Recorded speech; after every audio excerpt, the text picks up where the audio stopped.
El tema del cine hoy tiene una de las más impresionantes películas que se han presentado basadas en la vida real. El tema tiene que ver con Colombia porque es el epicentro de un delito transnacional como es el tráfico de seres humanos, en este caso de niños. La película tiene como protagonistas a muchos niños colombianos. Ya hablamos con la niña, tenía 10 años, que es buena parte del seguimiento de un oficial de la seguridad de los Estados Unidos en tratar de salvar los niños de las garras de esas mafias.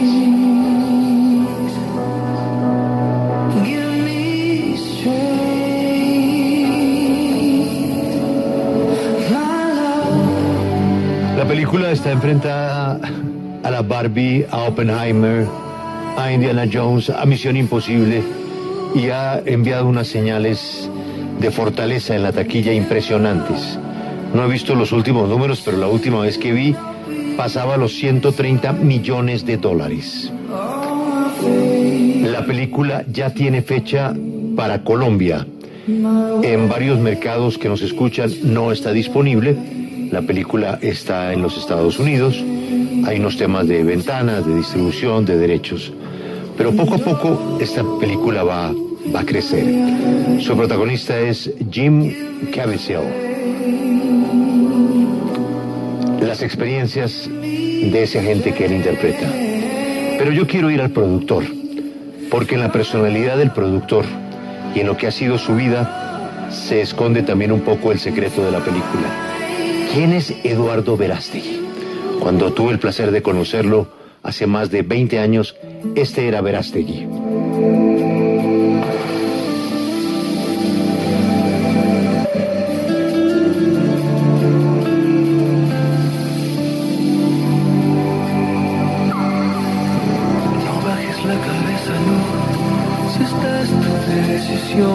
Lo tenía todo.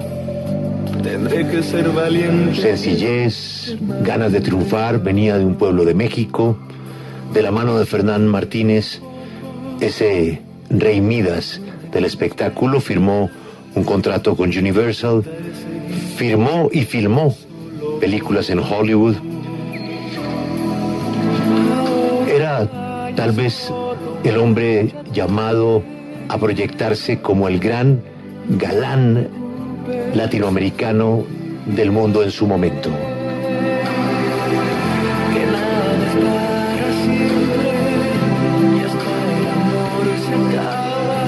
Y de pronto lo perdimos de vista.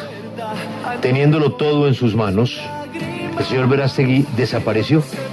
Se dedicó a ayudar a otras personas. Se dedicó a la filantropía. Se dedicó a su espiritualidad, a su búsqueda interior, de la mano de su religión, de su templo, de su oración. Cambió su vida. Y de pronto reaparece con esta impactante película. Es un placer reencontrarnos con él después de tantos años y felicitarlo por su película. Este disco lo produjo un colombiano, Estefano, recuerdo perfectamente.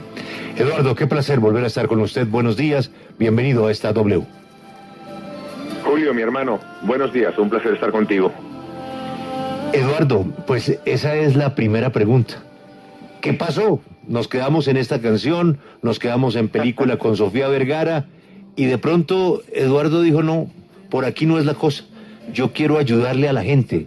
Y ahí lo perdimos. ¿Qué pasó? Bueno, Julio, han pasado muchas cosas. Efectivamente, este disco que escuchamos, que yo no sé perder, fue el primer sencillo de este disco que grabé en Miami.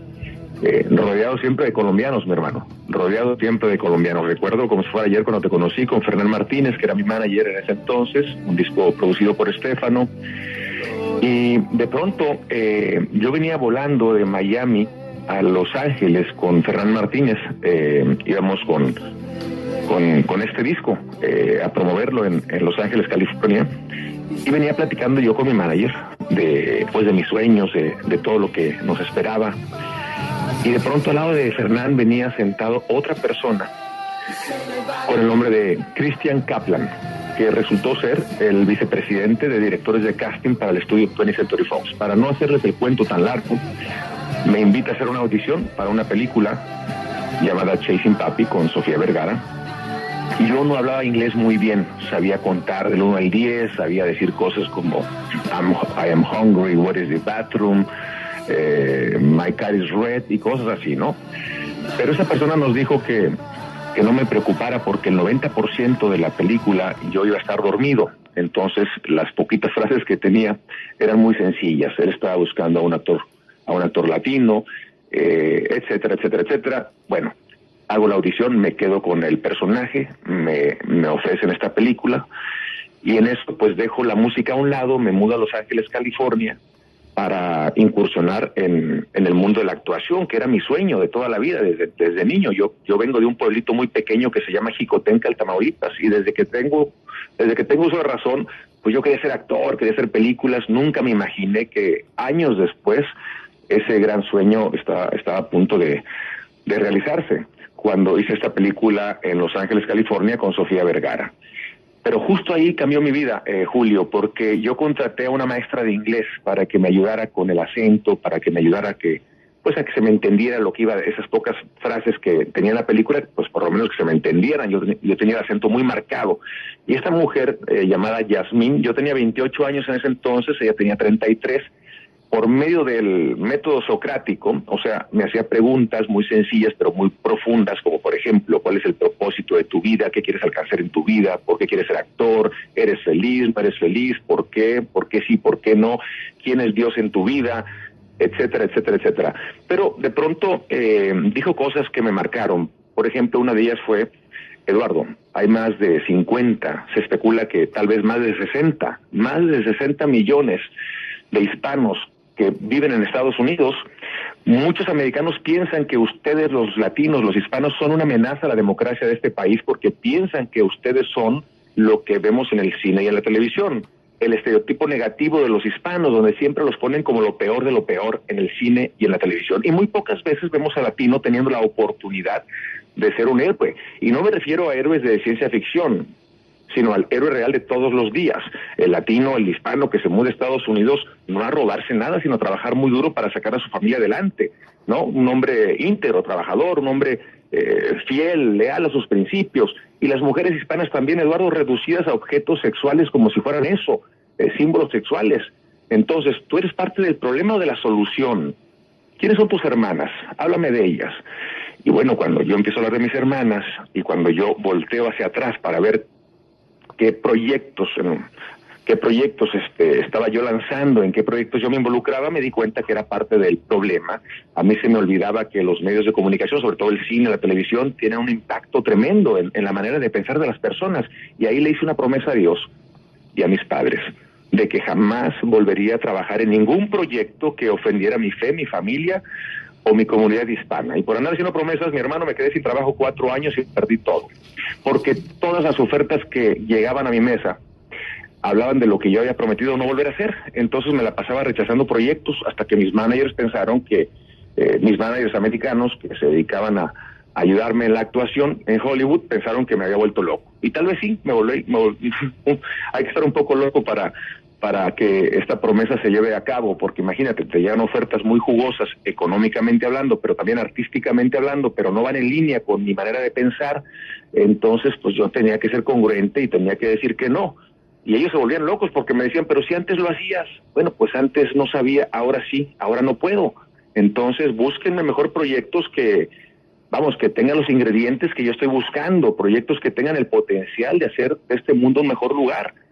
Y bueno, me cansé de esperar, mi hermano, hasta que alguien me aconsejó: Eduardo, ¿por qué no abres una productora de cine para que tú tengas el poder de controlar el mensaje? Busca tú los proyectos, va a ser un poco más lento todo, pero pues es la única manera, mi hermano. Y fue lo que hice, Julio. Yo escribí una carta a todos mis managers, a todos mis agentes, publicistas, abogados, todo este grupo de personas que me acompañaban en Hollywood y que para mí era un sueño tremendo, ¿no? Llegar a conquistar el sueño americano. Y de pronto me di cuenta que no, la cosa no era por ahí. Entonces me quedo solo. abro mi productora de cine ahí en el departamento que tenía en Los Ángeles, California, en ese entonces, en la sala, ahí enfrente de una mesita, un sofá, con otros 2 amigos que conocí, que también estaban igual de locos que yo, Alejandro Monteverde y Leo Severino, colombiano, por cierto, para que veas cómo Colombia siempre me acompaña, ¿no? Leo Severino, que es nuestro abogado, colombiano, y Alejandro Monteverde, mexicano, y los 3 montamos este sueño de hacer películas que tengan el potencial no solamente de entretener a la audiencia, sino también, pues nuestra esperanza es hacer una diferencia a través del arte. Y empezamos con el primer fruto, una película pequeña, pero con mucho corazón, llamada Bella, que gana el Festival de Cine de Toronto en el 2006, una película poderosa que ha cambiado la vida de muchas personas, incluyendo la nuestra. Y después de Bella vino El Gran Pequeño Little Boy, fue mi segunda producción. Pero son producciones, Julio, que, vamos, son artesanales, hechas a mano, y nos tardamos por lo menos 3, 4, 5 años por película. Entonces vamos a nuestro propio ritmo, somos outsiders, fuera del sistema, vamos contracorriente. Y en el 2015, cuando estoy yo a punto de sacar El Gran Pequeño Little Boy, ahí comienza este otro gran milagro, llamado Sound of Freedom.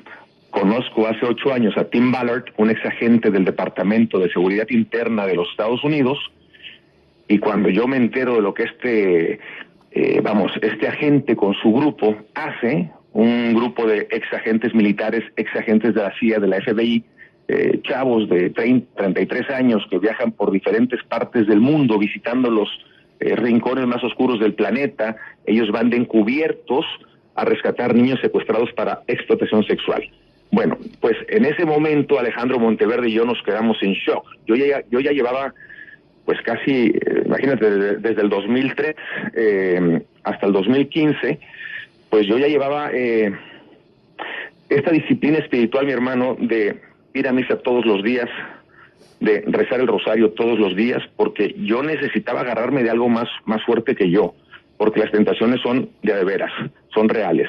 Una cosa es que hagas una promesa y otra cosa es que la cumplas. Yo me di cuenta que, vamos, como todos, soy una persona débil, frágil, vulnerable, donde de pronto llega una tentación grande y pues uno cae. Entonces, ¿cómo lo voy a hacer para no estar cayendo y rompiendo las promesas que le hice a Dios? Pues agarrarme de él, de su mano. ¿Cómo? Bueno, pues como católico empecé a ir a misa todos los días para pedirle a Dios que me ayude a cumplir esas promesas, que me dé la fuerza de un búfalo, que me dé la sabiduría que necesito para discernir entre proyecto y proyecto. Y ahí fue donde encontré la paz, mi hermano, que no es otra cosa que pues vivir en congruencia, en coherencia con lo que tú crees, ¿no? Impresionante historia.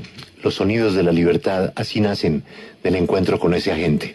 Pero tengo otro espacio que no lleno en el tiempo de su vida, Eduardo. Es que la película se hace y la película se queda ahí. Y pasan 5 años para que la veamos en los teatros. Entrevistamos a la niña protagonista, tiene 5 años más de cuando se filmó la película. ¿Por qué se guardó 5 años? Bueno, cuando yo conozco a Tim Ballard y a su grupo de agentes expertos en el rescate de niños en Los Ángeles, California, pues por un lado yo quedé inspirado, obviamente, de conocer a un héroe real, ¿no? A héroes reales. Por otro lado, en shock, deprimido por lo que me estaban contando. Gracias a este grupo de expertos yo entendí el dolor de tantos niños en el mundo, ¿no? Por lo que pasan. Niños que son, abusados sexualmente hablando, ¿no? Violados de 10 a 15 veces al día por muchos años. Y ya cuando ya no sirven, cuando ya no funcionan para los clientes porque ya no son carne fresca, ese es el vocabulario perverso que estos perversos usan, entonces pasan al segundo negocio, al mercado negro, que es el tráfico de órganos. A estos niños los abren y los venden en partes, ¿no? Cuando escuchas estas cosas, Julio, tú ya no puedes, voltear hacia otro lado, no te puedes quedar con los brazos cruzados, no puedes quedarte callado, porque el silencio estimula al verdugo, el silencio estimula al perverso, al bandido, al pedófilo. Entonces yo en ese momento yo dije, yo quiero hacer algo, Tim. Y Tim me dijo, Eduardo, es muy triste todo lo que te estoy contando, es muy triste todo lo que les estamos contando, pero es más triste que ahora que lo saben no hagan nada. ¿Qué van a hacer? Pues mi hermano, somos cineastas, tenemos un arma muy poderosa que es el cine, un arma poderosa, masiva, de inspiración y de instrucción. Entonces, pues vamos a hacer una película. Cuéntanos cuál ha sido el rescate más exitoso, más poderoso, más peligroso de todos los que has hecho. Y él se queda pensando y nos dice, bueno, sin duda alguna, Cartagena, Colombia. ¿Qué pasó en Cartagena, Colombia? Y nos empieza a contar la historia. Una historia fascinante. Y bueno, ¿y qué pasó? Y los niños cuando fueron rescatados, porque en la vida real fueron 3 operaciones al mismo tiempo que sucedieron en Colombia. Obviamente era imposible para nosotros contar en 2 horas las 3 operaciones. Entonces hicimos de las 3 operaciones una operación. Y cuando los niños fueron rescatados, él me decía, Eduardo, era una sensación hermosa, era ver a estos niños llorando, pero también cantando, aplaudiendo, era como un sonido de libertad. Y Alejandro Monteverde dijo, ese es el título, esta es la historia. Alejandro empezó a escribir el guión, nos tardamos más o menos 3 años solamente en firmar el contrato, asociarnos con este grupo de exagentes de la CIA, escribir el guión, hasta que finalmente ya estuvo listo, pero pasaron muchos obstáculos. No creas que fue solamente ya cuando la película estaba lista, no, desde el principio. Tim Ballard nos dijo, a ver, Eduardo, Alejandro, antes de que se comprometan a trabajar con nosotros, queremos ser muy honestos con ustedes. Nosotros tenemos muchos amigos, pero también tenemos muchos enemigos. Nos enfrentamos a una industria que produce más de 150 billones de dólares al año. Tenemos muchos enemigos y esos enemigos serán de ustedes también, serán tuyos, Eduardo, si dices que sí a este proyecto.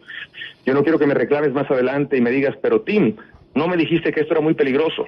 Entonces, ¿estás consciente de ello? Y en ese momento, Julio, yo cerré mis ojos y empecé a hacer este ejercicio. ¿Qué tal si fuera mi hijo? ¿Y qué tal si fuera mi hija? ¿Qué haría? Bueno, pues haría todo, obviamente, ¿no? Y esperaría que el mundo entero haga todo también, que le pongan pausa a todo lo que estén haciendo y me ayuden a encontrar a mi hijo. Bueno, pues esa es mi motivación. Yo no quiero esperar a que esta tragedia me pase a mí para yo despertar y hacer algo. Por algo me está llegando esta información. Entonces, Tim Ballard, yo le doy la bienvenida a tus enemigos, mi hermano, dame la mano y empezamos a trabajar. Y vamos a empezar a trabajar en este proyecto. Y desde ahí empezó esta aventura. El primer obstáculo fue recaudar los fondos. Todo el mundo me decía, es que es muy peligroso, Eduardo, yo tengo familia. Pues mi hermano, precisamente porque tienes familia lo tienes que hacer. Es peligroso, sí es peligroso, pero es más peligroso no hacerlo a la larga. No hacerlo a la larga, hay que hacerlo ya, ahorita, despertemos, basta ya. Hay que unir nuestras voces y hay que levantar a una sola voz. Los niños de Dios no están a la venta, los niños no se venden, punto. ¿Qué tal si fuera tu hijo? Finalmente pude llegar a los lugares correctos, recaudar los fondos necesarios para empezar la preproducción. Otro obstáculo enorme fue el actor principal. Más de 20 actores en Hollywood no querían hacer la película. Decían que no, que esto no es para nosotros, este material, yo no respondo a este material. Y él, no. Y se cerraban las puertas, hasta que finalmente le dije a Tim Ballard, mi hermano, ¿quién quieres que te interprete? Y él me dijo, Jim Caviezel, pero ¿por qué él? Si no se parece a ti, es más alto que tú, más grande, no importa, Eduardo, él es un gran actor, pero además tiene un gran corazón, es valiente y él nos va a acompañar en esto para siempre. Búscalo. Lo busqué, me dijo que sí, ya tenía yo a un gran héroe de la vida real, tenía un gran guión escrito por Alejandro Monteverde, un gran actor, Jim Caviezel, pues a trabajar. Filmamos la película en Colombia. Estuvimos viviendo allá, no sé, por lo menos unos 4 meses o más de 40 locaciones. Increíble la experiencia, una vez más, acompañado de colombianos. Y de pronto ya cuando la película estábamos ya a la mitad de la producción más o menos, yo había firmado un convenio, un contrato hermoso con 20th Century Fox. Digo hermoso porque era demasiado bueno para ser verdadero. Un contrato con una película, un contrato para una segunda parte de la película, un contrato con una serie de televisión, un contrato para un documental. Bueno, estaba más completo, no se podía. Increíble, la verdad, porque yo tenía a unos amigos dentro de Fox Latinoamérica que les interesara mucho el tema y que se la querían jugar conmigo en este proyecto y en más proyectos relacionados al mismo tema, cómo combatir el tráfico de niños para explotación sexual a través del arte. Todo estaba muy bien, Julio, hasta que de pronto recibo la noticia de que Disney compra Fox por creo, 80 billones de dólares. Por lo tanto, nuestro contrato y nuestra película pasaba a ser parte de Disney. Y todos mis amigos, mis ángeles de Fox Latinoamérica, adiós, se fueron. Disney ve la película, ya terminada, y me dice, Eduardo, esta película no es para nosotros. Bueno, muy bien, pues entonces, dénmela. Bueno, sí, pero es que tienes un contrato aquí donde hay unos compromisos de parte tuya y de parte de nuestra, hay que ver cómo le vamos a hacer. Me tardé 1.5 años, Julio, negociando solo ahí en México, yo encerrado por el COVID que nos llegó. ¿Te acuerdas cuando estábamos todos encerrados? Pues desde ahí yo negociando con este gigante. Finalmente, 1.5 años después, recupero los derechos de la película y empiezo a tocar puertas con Netflix, con Amazon, con todos los estudios. Y todos decían lo mismo. Nadie va a ir a ver una película del tráfico de niños, Eduardo, perdón por tu buena intención, pero mi hermano, te equivocaste, esto no es para nosotros, gracias. Las mismas respuestas con todos los expertos. Imagínate, le metes tantos años de tu vida a un proyecto porque quieres salvar vidas y los expertos te dicen, te equivocaste, esta película no va a funcionar, esta película no es negocio. Y yo les decía, pero a ver, señores, ustedes son papás también, esto es real, no lo hagan por negocio, háganlo como una acción filantrópica. Ustedes hacen películas y ganan cientos de millones de dólares, quítenle es un pelito al gato, ni lo van a sentir. Hagamos esto como una acción filantrópica juntos, vamos a crear conciencia sobre esta terrible realidad. Lo siento mucho. Y así fueron 3 años y medio tocando puertas, pero no me quedé con los brazos cruzados, Julio, sabiendo que esto es un problema global, principalmente entre Estados Unidos y México. Estados Unidos es el consumidor número 1 de sexo con niños en el mundo, de pornografía infantil y de droga. Y México es su proveedor número 1 en las 3, por la locación, obviamente, y por otras cosas. Pero bueno, entonces yo dije, voy a empezar una gira contra la trata por mi país, voy a visitar los 32 estados, voy a llevar la película a cada estado, le voy a pedir a cada gobernador, sin importar si es de izquierda, de derecha, arriba, abajo, centro, no me importa, esto no es política, esto es humanismo puro, esto es salvar a los niños no tienen partidos, y les voy a pedir el favor de presentar la película en su estado, ellos como anfitriones, invitando a todos los líderes de diferentes sectores de la sociedad de cada estado para crear conciencia y después firmar un convenio donde hacemos el compromiso de erradicar cualquier tipo de trata de niños en el estado. Entonces, mientras yo hacía esta gira, visitamos más de 20 estados, todos los gobernadores, o casi todos, participaron en la firma de los convenios, mientras por un lado hacía esta gira, por otro lado seguía tocando puertas para ver quién creía en este proyecto para sacarla. Estuve a punto de decirle a mis inversionistas, señores, ya no puedo más, vamos a sacarla gratis en YouTube para que el mundo entero la vea. Pero luego dije, me la van a cancelar en YouTube también. Bueno, pues en Facebook, no hombre, pues peor, me la van a cancelar ahí también. Y finalmente, mientras rezábamos rosarios y rosarios todos los días, pidiéndole a Dios el milagro, pidiéndole a la Virgen de Guadalupe el milagro, pidiéndole a la Virgen que nos mande unos ángeles para que la rescaten, recibo una llamada de Angel Studios, una llamada de unos estudios perdidos en medio de la nada en el estado de Utah, en un pueblo que se llama Provo. En mi vida los había escuchado. Y me dicen, Eduardo, somos tu única opción, somos tu única alternativa. Creemos en tu proyecto, lo hemos estado siguiendo de cerca, danos la oportunidad. Y mi hermano... Todo es milagro. El milagro pasó. Absolutamente impresionante. Todo Eduardo, es milagroso en la historia de él, Grace.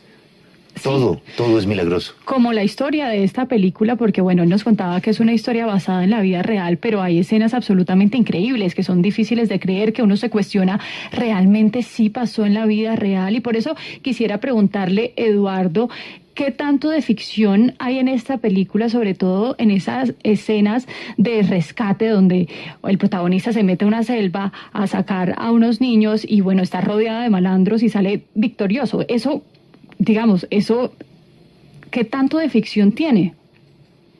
Mira, la verdad es que nos quedamos cortos, por respeto a la audiencia y para cuidar la integridad de la audiencia, de lo que puede uno ver en el cine y no puede ver uno en el cine, decidimos contar una historia en formato poesía, un claroscuro. Si tú le pones pausa a cualquier escena, vas a ver que hay una lucha entre la luz y la oscuridad. Es un claroscuro toda la película, simbolizando la lucha entre el bien y el mal. Para que la gente la pueda ver, digerirla, que sí sienta el impacto en su alma y en su corazón de que esto es algo real, está sucediendo, pero sobre todo para que hagan algo al final. La mitad de la película te presenta el problema, la segunda mitad la solución y la esperanza, ¿no? Sobre todo la esperanza, para que te vayas queriendo convertirte en un embajador de la libertad.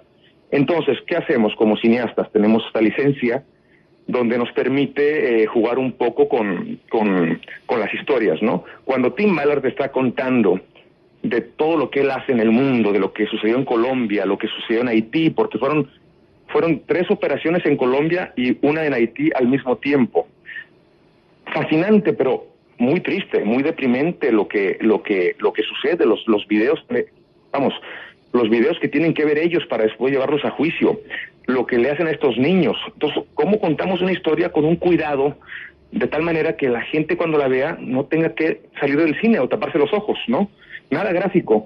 Entonces, ¿qué hacemos? Juntamos un poco de lo que pasó en Haití, una idea de lo que sucedió en Haití, con las 3 operaciones que sucedieron en Colombia, y vamos y contamos una línea nada más. Nos vamos por una línea para que la historia pueda uno disfrutarla, que sea también un thriller de acción, ¿no? Lleno de suspenso, pero todo es real, obviamente, y nos quedamos cortos, te digo, hay cosas.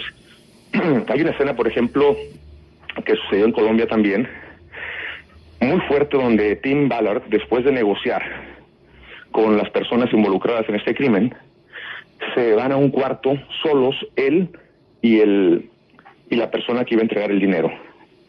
Y en ese momento las personas que iban a llegar al rescate se estaban tardando.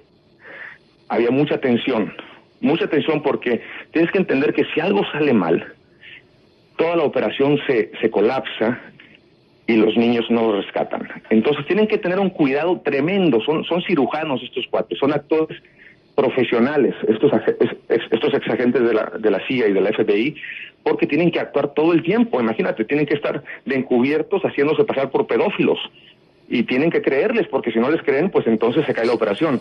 Sí. Y de pronto llega uno de ellos y le dice a Tim: mira, mi hermano, esta niña de 5 años, y le enseña primero el teléfono, una imagen, se llama Lady Virgin. Lady Virgin, este es un regalo para mí, es un regalo mío para ti. Y en eso abre la puerta y entra la niñita y un niñito de 5 o 6 años, ¿no? Sin ropa. Y entran y le dice a uno de ellos: ¿tienes un poquito de cocaína para que se me quite el miedo? Imagínate, me decía Tim, en ese momento, Eduardo, yo quería matar a este tipo y yo sé cómo matarlos con 2 dedos. Tenía que sonreírle al diablo, fingir que todo estaba bien y al mismo tiempo cuidar la integridad y la pureza de estos niños que estaban entrando a este cuarto como si fuera un regalo para mí, y uno de ellos temblando de miedo pidiéndome droga. Entonces, sonreírle al diablo, eso fue lo más difícil que me ha pasado en mi vida. Esas escenas pues no las puedes hacer. ¿Cómo la llevas a pantalla?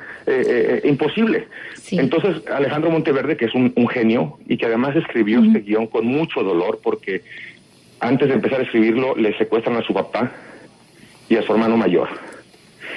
Y desafortunadamente 15 días después del secuestro, pues los encontraron sin vida. Esto pasó en México. Entonces imagínate, Alejandro empieza a escribir este guión con un profundo dolor en su alma de algo que acaba de ocurrirle a él.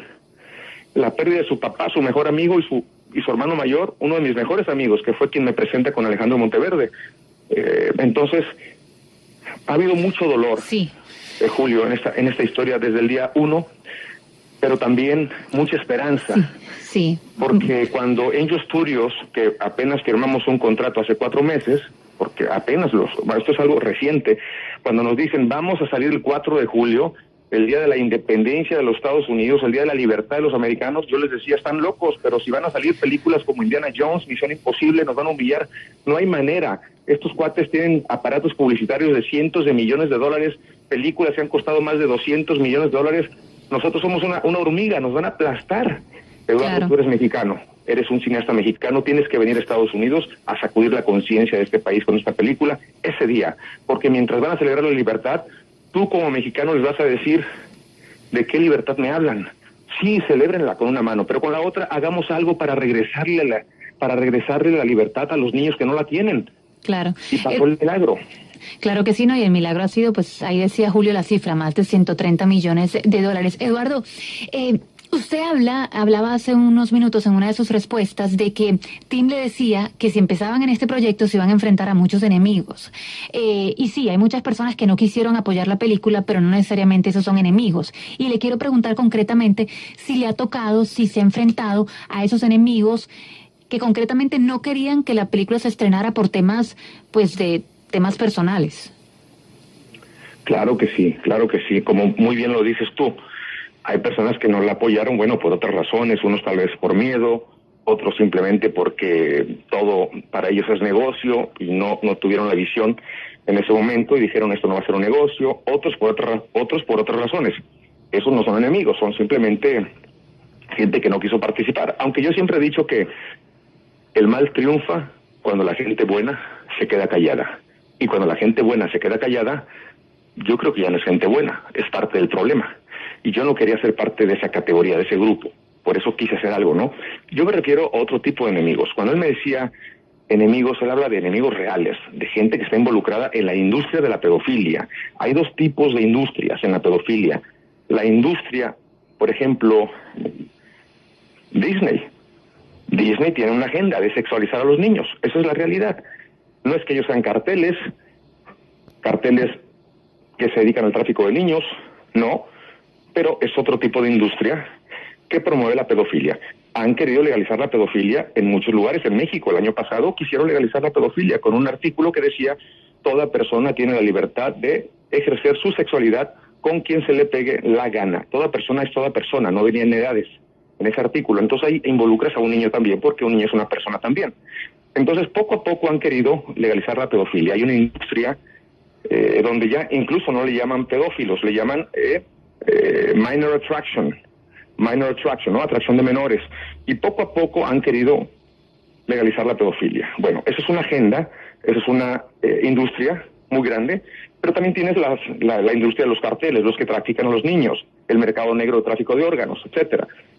A eso me refiero. Esos son los enemigos a los cuales te vas a enfrentar, Eduardo. Y esa industria, que es la industria negra, por así decirlo, que es la de los carteles que trafican, que se dedican al tráfico de humanos, al tráfico de niños para explotación sexual y tráfico de órganos, es la industria que produce más de 150 billones de dólares al año. Vamos a tocar sus nervios, vamos a tocar intereses, y no se van a quedar con los brazos cruzados. Claro. Habrá una campaña de regreso, de difamación, habrá una campaña de desprestigio, habrá una campaña contra la película y habrá amenazas, y puedes incluso perder la vida. Eduardo, quiero que nos detengamos precisamente en ese punto, porque usted habla de una campaña de normalización, de legalización de la pedofilia, de la pederastia, y pues hay algunos críticos que han señalado que esta película pues es una caja de resonancia de la teoría de la conspiración de QAnon. Yo vi la película y en ningún momento se menciona esa teoría, pero sí hay varios críticos que han señalado ese vínculo entre QAnon y la película. ¿Ese vínculo existe? Claro que no, mi hermano. Mira, número uno, cuando Tim Ballard hizo esta operación de rescate en Colombia, ese grupo o esa, no sé cómo se le llamaría, no existía. Número uno, cuando yo conozco a Tim Ballard hace 8 años y empezamos a escribir el guión, ese grupo no existía tampoco. Entonces, yo no sé de dónde sacan estas cosas. La verdad es que son mentirosos profesionales que le quieren hacer daño a la película, al mensaje, a los mensajeros, y no quieren que veas esta película. Entonces, mira, hay un periodista de Bloomberg, creo que fue, que empezó a atacarla, no había visto la película, y la empezó a atacar y atacar y atacar, diciendo justo lo que dices. y de pronto lo acaban de cachar que era uno de los promotores de estas iniciativas del Minor Attraction, es un embajador de la industria de la pedofilia, acaba de salir en las noticias. Entonces, ¿quiénes son los que no quieren que veas la película? Bueno, habrá unos que simplemente no les gusta porque el cine es así, ¿no? Es subjetivo, hay gente que le gusta, hay gente que no le gusta. Pero cuando atacas el mensaje, ¿quién quiere que no salga una película diseñada a crear conciencia y a salvar vidas? Pues yo creo que la industria de la pedofilia, ¿no? Son los únicos que realmente estarían mintiendo y queriendo que nadie vaya a verla. Entonces, número uno, yo creo que esas personas tienen que ofrecer una disculpa a los niños que fueron rescatados, a los niños que hoy viven y que tienen 18, 19, 20, 22 años, que sus vidas corrieron el riesgo de perder sus vidas. Tienen que ofrecer una disculpa a los que arriesgaron todo por salvarlos y tienen que ofrecer una disculpa a los que arriesgaron todo para contar su historia. Es la verdad lo que dicen estas personas. Ahora, tienes que entender también que una película como Sound of Freedom no es hecha por una persona. Somos cientos de personas, actores, gente de producción, de preproducción, de postproducción, extras, inversionistas, somos muchas personas, sí, y todos tenemos diferentes maneras de pensar. Entonces, cuando entrevistas a alguien, puedes entrevistar a Jim Caviezel y Jim Caviezel te puede decir, yo sí creo en esto, yo creo que no es una conspiración, pero esa es la creencia de un actor. Luego viene otro actor y te dice, mira, pues yo no creo en Dios, yo lo hice porque para mí los niños son lo más importante, por lo tanto, pues yo voy a salvar a los niños sin ninguna creencia y sin ninguna espiritualidad de nada más que simplemente creer que es lo correcto. Es como decir, mira, esta película es de ateos. No, que una persona manifieste el por qué quiere hacer las cosas no significa que eso tenga un vínculo con la película. Bueno, eso es lo que le han hecho. De repente agarran la entrevista de alguien, o de 2 personas o de 3 personas, y la creencia de esa persona la ligan a la película para hacerle daño a la película. Como tú bien lo dijiste, acabas de ver la película, ¿tú viste algo de lo que están diciendo? Eduardo, quiero preguntarle, usted estuvo reunido con el expresidente Donald Trump, tuvieron un screening de la película, ¿qué logró conversar con una persona que podría eventualmente ser presidente de los Estados Unidos? Bueno, yo ya venía con esta campaña contra la trata en México, donde yo venía ya invitando a gobernadores de todos los partidos para que se unan a salvar a los niños. Entonces, cuando llegué a México, cuando llegué a Estados Unidos y ya teníamos distribución, le hice una invitación a todos los candidatos, republicanos y demócratas. Incluso al presidente Biden le mandamos una invitación para que vea la película en la Casa Blanca. Le mandamos una invitación al presidente Trump. Le mandamos una invitación a todo el Congreso, al representante de la Cámara, al Speaker of the House, McCarthy, a todos. El primero que respondió fue el presidente Trump, quien vio la película. Antes de ver la película, hablé con él por lo menos unas 2 horas sobre el tema. Quedó impactado, no se movió. Yo estaba literalmente, al lado de él.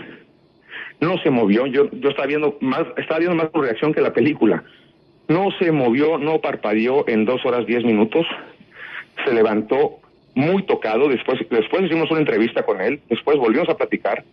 2 días después sacó un video diciendo que si él es presidente le va a pedir al Congreso la pena de muerte para estos perversos traficantes. Entonces, ayer hablé con él otra vez, tuve una conversación con él 20 minutos hablando del tema, quedó muy tocado, él hizo mucho por acabar con este problema, pero no es suficiente porque este es un problema muy, muy, muy grande, mayúsculo, nos rebasa.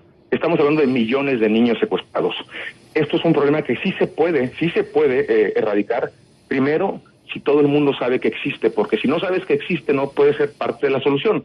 Y por eso la película es muy importante, porque la película crea conciencia. ¿Cómo lo está haciendo ahora? Más de 10 millones de personas han visto la película en 3 semanas. Imagínate, y eso apenas comienza. Este movimiento no lo puede tumbar nadie, no lo puede parar nadie. Me pueden tumbar a mí, a Tim, a Jim, a millones de personas, jamás. Es demasiado tarde, esto ya está volando muy alto. Se estrena en México, en Colombia, en el resto de Latinoamérica el 31 de agosto. Esto apenas empieza, mi hermano, es un movimiento global, es un movimiento de luz, de conciencia, y creo que una vez que los presidentes reciban la presión mediática y la presión social, junto con sus congresos y sus gabinetes, Sí. Ellos pueden hacer mucho. Y hablando precisamente de presidentes, Eduardo, hablemos de esa posible candidatura presidencial suya. Bueno, eso es otra cosa. Mira, yo desde que me mudé a México en el 2015, como lo dije hace un momento, primero viví en Miami, después viví en Los Ángeles. En el 2015 me regreso a mi país con la película El Gran Pequeño, Little Boy, y desde ahí empecé a producir Sound of Freedom. Pero antes de Sound of Freedom yo empecé a viajar por todo mi país con películas, llevando el mensaje de Bella, llevando el mensaje de Little Boy, llevando el mensaje de la película Inesperado, por todo el país. Y mientras recorría el país, pues obviamente me toca ver a mucha gente, platicar con mucha gente, hablar con mucha gente sobre qué significa la buena noticia y la mala noticia. La buena noticia, yo les decía, es que la mayoría del pueblo mexicano es un pueblo de Dios, es un pueblo de fe, es un pueblo que cree en la familia, es un pueblo de valores, de tradición, de cultura. ¿Cuál es la mala noticia entonces? Que no estamos bien organizados, no estamos bien articulados. Entonces hay otras personas que son minorías, pero articulan muy bien su retórica, trabajan de la mano, hay muchos fondos y la percepción pareciera que ellos son la mayoría. Es percepción nada más, porque hace más ruido un árbol que cae que un bosque que florece. Cuando yo les decía que la buena noticia es que somos la mayoría, pero si nos quedamos callados vamos a dejar de serla, hagamos algo, nace el movimiento Viva México. Un movimiento que pretende simplemente juntar a todas las fundaciones de México que hacen el bien para trabajar no de manera aislada, sino en conjunto, porque juntos somos más fuertes. A medida que yo iba recorriendo el país dando este mensaje, mucha gente levantaba la mano y me decían, Eduardo, yo quiero ser parte de este movimiento. Y yo pensaba que hablaban de las películas. Ah, sí, mira, hashtag Little Boy. No, ¿cuál película, Eduardo? La película viene y se va. ¿Qué sigue? ¿Qué sigue? Sí. Y mucha gente me empezó a invitar a dar este paso hacia la política, armando una candidatura independiente para el 2024. Lo estoy pensando, estoy rezando. Hace unos meses empecé una temporada de oración profunda y de ayuno, porque cada proyecto en el cual me involucro tiene que haber un discernimiento muy profundo, y para eso empiezo a rezar y ayunar. Y esto no es menor, ese sería el proyecto más grande de mi vida, dar mi vida por mi país. Yo no soy político, yo soy cineasta, pero para ser un servidor no tienes que ser político. Todo el mundo está obligado a servir a su país, a su entorno, a dar la vida por lo que cree. ¿Y eso va a pasar el día del grito? Pues vamos a ver, tú serás de los primeros en saberlo. Hay mucha gente, repito, que me ha estado invitando a hacer esto. Siempre he trabajado combinando la política, el arte, la ética al servicio de la nación, pero nunca desde la política, siempre desde el arte, ¿no? Esta sería la primera vez donde voy a combinar todo lo que he aprendido en mi vida. En caso de que diga que sí, vamos a ver, tengo que tomar una decisión, Julio, muy pronto, y esa decisión la voy a tomar. Tú serás de los primeros en saber, tiene que ser ya en septiembre, así es que si será un sí o un no, va a ser en septiembre, ese sí o ese no. Sigue el milagro de un pequeñito pueblo en Tamaulipas a la presidencia de México para defender estos ideales. Yo tengo una última pregunta y una sorpresa. La última pregunta, Eduardo, es muy concreta. ¿Están identificados los jefes de estas mafias de tráficos de niños con nombre y apellido? Bueno, hay algunos que sí, Julio. Yo ahí esa información cuando me llega, pues la paso a los expertos. Yo como cineasta ahora, lo que me toca a mí es crear conciencia, ponerle luz a la oscuridad. ¿Para qué? Pues para crear conciencia y para animar a otras voces a que salgan. Porque hay mucho miedo, Julio, en esto. Hay mucha gente que está enterada y que tiene nombres y apellidos, pero no dice nada por miedo. Entonces el movimiento es muy importante, Julio, porque el movimiento es empoderar a esas voces que no quieren decir nada y que van a empezar a hablar. Entonces, claro que hay nombres y apellidos, y en todos los sectores, en todos los sectores, porque es un problema humano. En el sector político, vamos, muchos están hasta las patitas embarrados. En el sector religioso, ¿cuántas personas infiltradas no están dentro de la iglesia haciendo barbaridades? En el sector empresarial, en la familia, violencia sexual doméstica, es donde más sucede. No sabes la cantidad de jovencitas que después de ver la película hablan conmigo llorando, no pueden, no pueden ni hablar ni articular nada, pero de pronto me dicen, Mi abuelito desde los 7 años ha abusado de mí, acaba de morir, nunca lo denuncié porque mi mamá decía que me iba a matar si decía algo y si le pasaba algo a su papá. Historias desgarradoras, Julio, tristes, que te parten el alma, porque sucede en la casa, en la familia, el mismo papá, el tío, el hermano, el amigo del hermano, etcétera. Está sucediendo. Entonces, este es un problema muy grave, Julio. Es violencia sexual doméstica, es tráfico de niñas para explotación sexual, es pornografía infantil. O sea, y son muchos grupos, no son, ojalá y fuera un solo grupo porque sería más fácil derrotarlo, ¿no? Pero son muchas mafias chiquitas y grandotas. Vamos, Sí. es muy fácil rendirte y decir, ¿sabes qué? Yo no puedo contra esto. Pero me dice Tim Ballard, Eduardo, un niño a la vez. Vamos por un niño a la vez. Piensa como lo que dijiste hace un momento. ¿Qué tal si fuera tu hijo? Que esa sea la motivación. Vamos a ver hasta dónde llegamos. Nunca sabes. Y mira lo que está pasando. Le ganamos a Indiana Jones.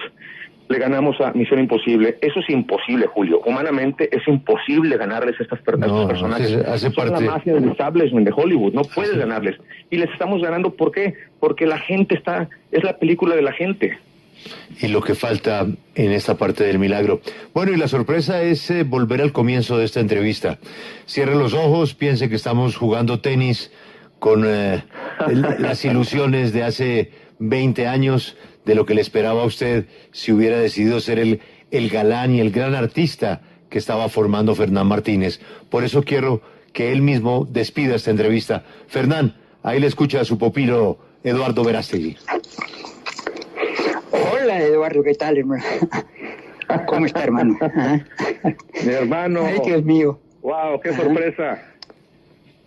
Hombre, Eduardo, te cuento, estoy haciendo una cosa. Estoy en un proyecto muy grande, muy importante, y estoy haciendo una película sobre Eduardo Verástegui. Tengo unos datos increíbles de este personaje. Creo que va a ser una película súper taquillera de cómo es el Eduardo Verástegui que yo conocí, el que estaba convencido de que iba a ser un gran cantante, que era un gran artista. Ese álbum, Eduardo, lo hicimos en 2 meses. Y a mí me decía Estefano, este man es un teso, este man es una maravilla cantando, es increíble. El vídeo es tan simple y tan bueno, y se nos ganamos el premio Antena, el premio de la revelación del año, de premio Lo Nuestro, con 2 meses apenas el álbum.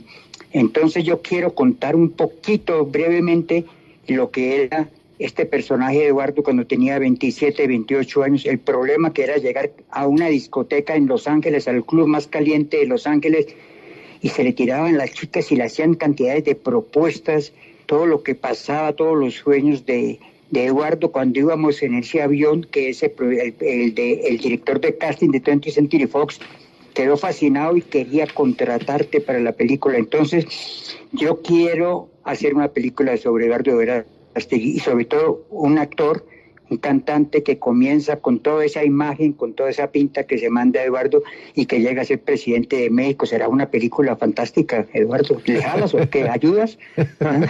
Pues mira, a ver, antes que nada, Fernán, como empecé diciendo en esa entrevista, Colombia siempre me ha acompañado. Colombia es un país que yo amo mucho porque ha sido para mí, me emociono. Porque ha sido una gran bendición para mí. El talento de Colombia me ha bendecido por todas partes. Imagínate, ¿quién fuera a pensar que la película, el proyecto más importante de mi vida se hizo en Colombia, con talento colombiano? Fernán Martínez, pues, fue un gran mentor, sigue siendo un gran mentor, porque obviamente te sigo, Fernán, soy pendiente de ti. Acabo de estar con tu esposa en Despierta América, platicando de ti. Tú has sido un gran mentor, un gran maestro, me has enseñado a soñar, me enseñaste a soñar en grande. Yo pensaba que mis sueños eran grandes hasta que te conocí. Le tumbaste el techo a esa capacidad de soñar y llevaste mis sueños hacia un lugar donde yo no imaginaba llegar, y de alguna manera pues estoy aquí gracias a mucha gente, y tú eres una de esas personas que ha sido una gran escalera en mi vida, Fernán. Yo te agradezco tu amistad y tantas cosas que aprendí de ti y que las estoy poniendo en práctica. O sea, lo que soy, pues es todo lo que somos, es parte de con quién te juntas, ¿no? los dichos son como evangelios chiquitos, eres lo que comes, eres con quien te juntas, eres lo que lees. Claro que hay excepciones, pero esta es la regla.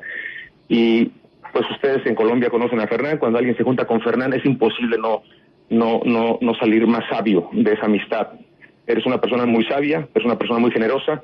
Yo estoy muy agradecido contigo. Tú me presentaste a Julio, me acuerdo cuando me dijiste, la verdad es que pareciera que fuera ayer, vamos a ir a visitar a un man que no sabes, este es el hombre de Colombia, es el hombre que lo escucha a Colombia, te va a caer muy bien, es muy amigo mío. Y fuimos y te conocí, Julio, a ti, a tu familia. De hecho, una de tus hijas es muy amiga de un amigo mío, el príncipe de Luxemburgo. Entonces, estamos todos, el mundo es muy chiquito, somos familia. Yo quiero concluir con esto. Julio y Fernán, Colombia es familia para mí. Sí. Es un país que me ha bendecido, que quiero mucho, y estoy contando los días, mis hermanos, para llegar a Colombia a presentar esta película, esta obra de arte. Ya falta poco. Falta muy poco, Eduardo. Un abrazo. Nos falta tiempo para hablar de la analogía de los perros galgos y conocer un poco más de esa mujer que lo convirtió y que lo llevó a donde está hoy, esa profesora. Eduardo, un abrazo. Mucha suerte con la película. Bueno, esto es la primera parte, habrá una segunda parte, ahora que estamos en Colombia, Julio. Yo espero que estar contigo en tu programa, una segunda parte para cubrir lo que nos faltó. Mientras tanto, les mando un fuerte abrazo a mi querida Colombia. Fernán, te quiero, hermano, te mando un fuerte abrazo, gracias por todo. Si no hubiera sido por ti, que creíste en mí, que me ayudaste a firmar ese contrato con Universal, si no hubiéramos ido en ese avión tú y yo, no conocemos al director de casting. Tú me dijiste, esta tarjeta va a cambiar tu vida. ¿Quién crees que me presentó a mi maestra y cambió mi vida? Él. Entonces tenías razón, esa tarjeta cambió mi vida.